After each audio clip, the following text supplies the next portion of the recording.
Muchísimas gracias por estar en esta última sesión en la que vamos a tratar un tema que a Aileen y a mí nos fascinaba, nos sigue fascinando y creo que a todos los que estáis aquí presentes también os encanta, que es el maravilloso problema de la precarización de las redacciones, que tiene una consecuencia directa, que es el periodismo de paracaidismo. Tarek antes lo señalaba, que entre el nombre y la pinta le llaman y le dicen, oye, ¿y si me llevas de paseo, no? Se está cubriendo migraciones por gente que no sabe de lo que está hablando, que no tiene un conocimiento profundo ni de las migraciones ni del terreno que visita. Y para hablar de este tema tenemos la suerte de contar con dos visiones completamente diferentes y muy complementarias. Por un lado está Babukar, que además de tener su propio medio, le pasa lo mismo que a Tarek. Le llaman constantemente para que ayude a periodistas que no conocen la región ni su país a hacer coberturas. Y por otro lado tenemos a David Jiménez, que aparte de tener un bestseller, que es una cosa bastante nueva, ¿no? Ha sido hace 2 días por culpa de Emilio, que también le debió decir, llegó con el libro y le dijo, David, ¿por qué no escribes algo que conozcas? Deja ya de escribir sobre regiones perdidas. Y mira, le salió como de Fariña. Y David ha sido uno de los corresponsales que ha habido en Asia, yo creo que de un histórico, ¿no? Lo fuiste en el mundo durante 15 años, ¿no? Me estás empezando a cabrear, ¿eh? No le gusta hablar de su edad desde que es famoso. Histórico o dinosaurio, no sé si podemos seguir por ahí. Sí, bueno, estuve un tiempo, pero sí. cuando nosotros nos conocimos, o sea, acababas de volver de Estados Unidos después de un año en transición Sí, de 15 años de corresponsal, sí, ¿no? Estuve 17 años de corresponsal en Asia. En Asia. En un puesto que, de hecho, si tenéis la suerte de leer el director, él lo cuenta muy bien, que se lo hizo él a su imagen y semejanza, ¿no? Yo le admiro mucho por eso, más que por lo del libro. Y creo que es muy interesante la visión que tiene David de una persona, primero, que llega a un país que no conoce y donde empieza a hacer reportería, y luego, cuando ya sí conoce el país y la región, ¿no? Que sufre situaciones similares a Babukar. Entonces, vamos a tratar 3 ejes de este tema, que son: el primero, cómo percibes esa realidad que cuenta otro. El segundo es cómo trabajas con personas que llegan de fuera. Y el tercero es anécdotas divertidas con esas personas que llegan de fuera, que esta es la mejor parte. Vamos a intentar ser breves, porque esta introducción tan graciosa que he hecho duró ya 4 minutos, y para tener un turno de preguntas. Entonces, si te parece, Babukar, ¿te apetece empezar a ti? ¿Cómo ves la realidad que cuentan otros de tu país?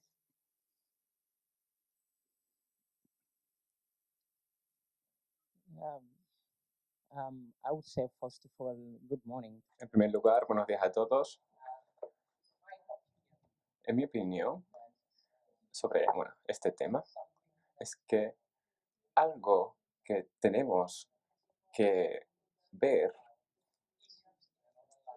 es que los problemas debemos mirarlos con otro tipo de ángulo, también económicamente.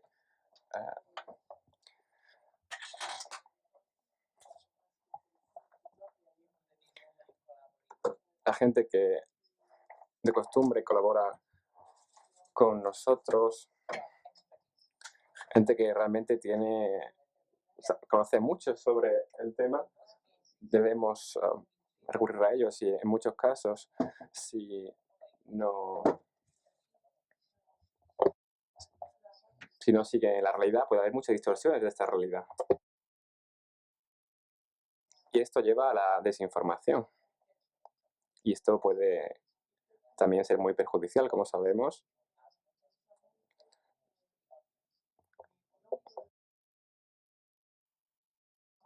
Tenemos que intentar minimizar el daño.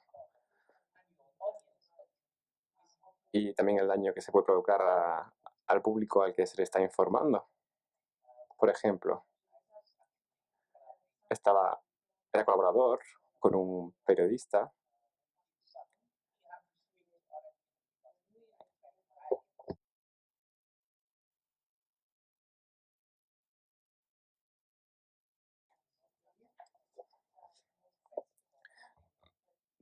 conocía algunos hechos sobre el país que cubría, pero no tenía toda la información.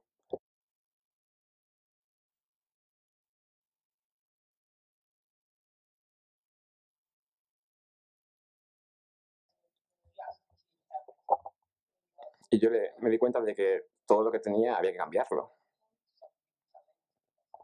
Y creo que fue como un reto. Porque, por supuesto, no se trataba de esclavitud. Decimos hacer periodismo de investigación cuando en realidad no había pruebas suficientes para afirmar que eso era esclavitud. That would be irrefutable to the audience and people you reach. Eso es algo irrefutable respecto al público. Decirles que no es algo bueno. A menudo que los periodistas de fuera se quieran inventar las historias o lleguen ya con una historia predeterminada en la cabeza, como este señor que quería cubrir esclavitud en un país donde hay colegios públicos y colegios donde los niños van al cole y donde los edificios, me decía antes, los edificios son como aquí. Yeah. ¿Te pasa a menudo? Yeah, you know, sometimes Y a veces pasa. Hay veces que tenemos que evitar ese tipo de casos. Yo tengo 20 años de experiencia.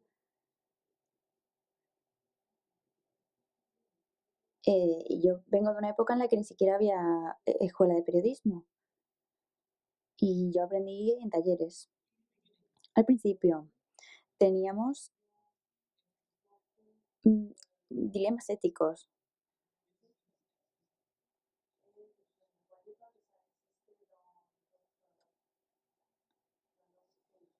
Y yo pensé que era simplemente que esos principios se pasaban por alto, pero que no era realmente un problema ético.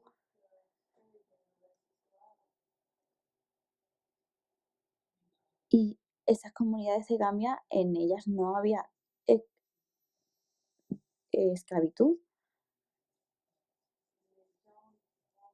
Eso era con el primer presidente que condujo al país a la independencia. Por ejemplo, hay mecanismos para proteger a los niños. Y esas escuelas las han creado para que haya una educación de carácter formal.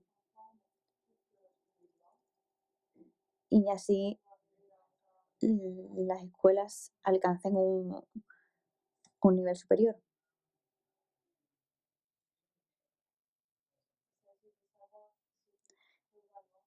Lo que pasa es que a veces no son profesionales cualificados. El doble sombrero de director y de corresponsal, también lo mencionas en tu libro, de hecho, el esfuerzo tremendo, ¿no? Cuando uno elige los contenidos, a veces quiere contenidos que no existen. ¿Cómo lo sufres Sí, como corresponsal? Y luego, ¿qué recomendarías como persona que has dirigido a los directores y a los editores? o sea, yo creo que una de las mejores cualidades que debe tener un corresponsal es la humildad. La humildad en el sentido de ser consciente de lo poco que sabes de los lugares a los que vas. Yo para escribir algunos de mis libros de reporterismo tuve que ir a mis artículos que había escrito nada más llegar como corresponsal a Asia. Y cuando empecé a leer esos artículos sentí auténtica vergüenza de la cantidad de estereotipos, de prejuicios y de cosas ya hechas que había en aquellos reportajes, ¿no? Y curiosamente escribía con mucha menos humildad cuanto menos sabía. Y escribía como si supiera todo de lugares en los que había aterrizado como un paracaidista. Indonesia, por ejemplo, que fue la primera cobertura que yo hice en Asia. Claro, un país con 17.000 islas, más de 200 grupos étnicos, 300 lenguas, etcétera, etcétera, y tú llegas como corresponsal y se supone que estás hablando sobre ese país, ¿no? Al final, cuando ya llevaba 15 años como corresponsal, era mucho más consciente de lo que no sabía y escribía con mucho más cuidado y mucha más prudencia y trabajaba mucho más las historias a pesar de la experiencia que tenía que al principio.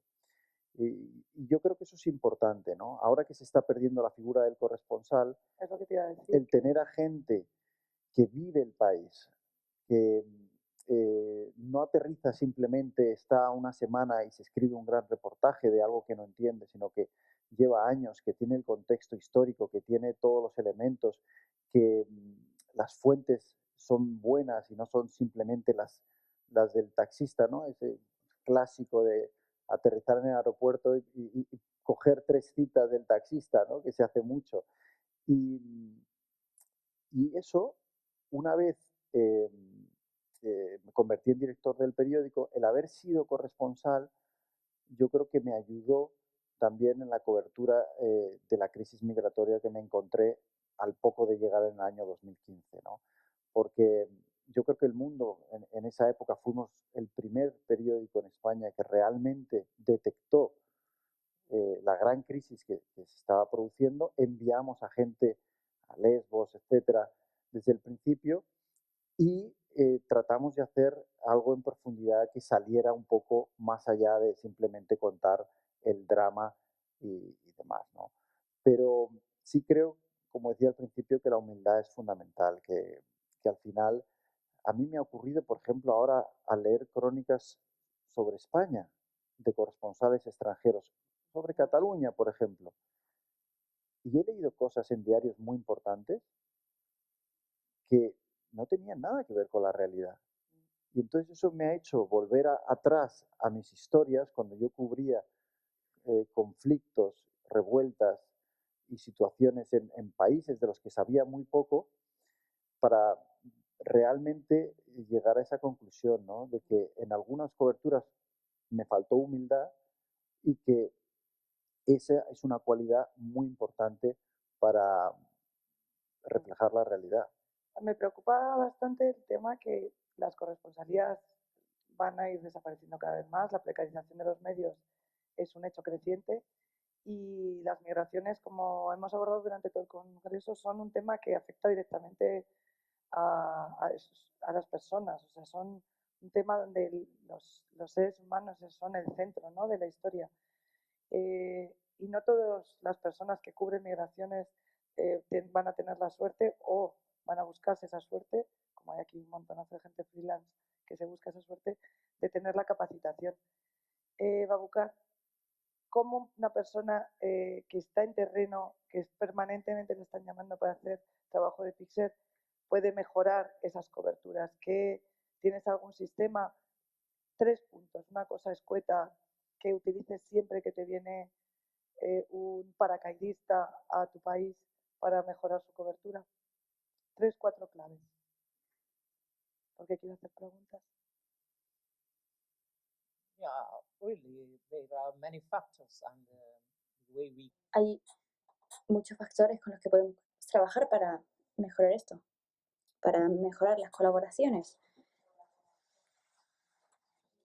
Yo he adquirido mucha experiencia durante esos años.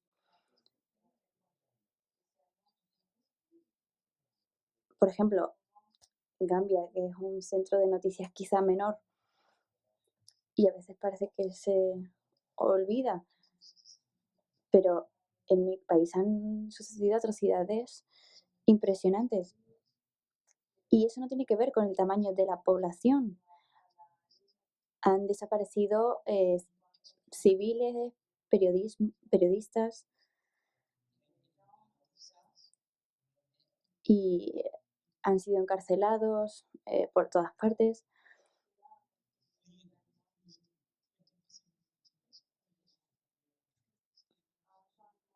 Y muchos se han visto forzados directamente a marcharse.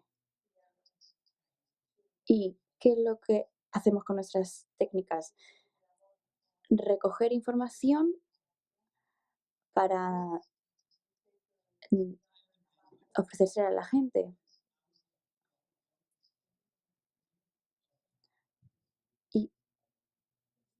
con Pepe Naranjo hicimos una buena colaboración. Solo puedes entrar en Gambia si tienes permiso para entrar allí. Entonces, nosotros lo que creamos son unas estrategias para poder ir al aeropuerto de ese periodista, traerlo a Gambia y que pueda estar ahí. Y eso fue una empresa muy arriesgada, pero nos atrevimos a ello.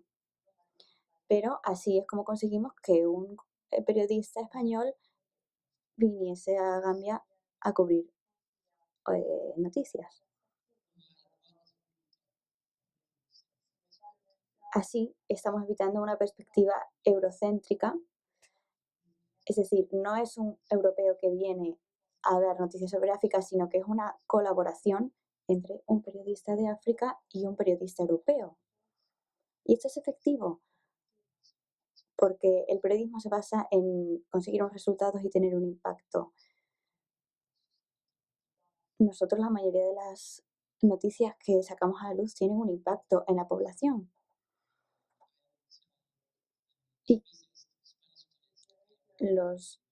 hay especialistas en periodismo aquí, yo los conozco y estamos debatiendo cómo mejorar ese acercamiento a África, cómo colaborar mejor, quizás incluso haciéndonos consultas, es decir, lo que sea que mejore la colaboración. Y no olvidemos algo.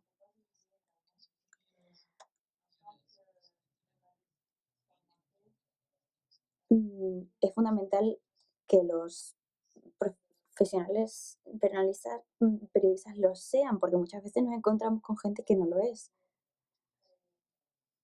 Hay muchos que trabajan sobre el terreno, algunos son incluso muy jóvenes, que está bien, pero no siempre consiguen lo que quieren o lo que queremos nosotros.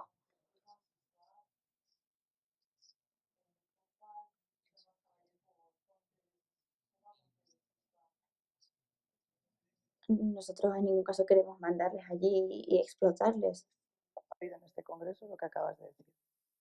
Me parece importantísimo, porque es verdad que estamos hablando de regiones que no conocemos y no tiramos o no buscamos a la gente adecuada que nos acompañe. Y no es solamente para que te enseñen el sitio, sino para que te enseñen a pensar cómo se piensa en ese sitio y a entender a las personas que están ahí, ¿no? Y evitaríamos las vergüenzas 10 años después. Bueno, hay un factor que tú has tocado, Lula, al principio, que yo creo que es clave en lo que estamos viviendo, y es la precariedad.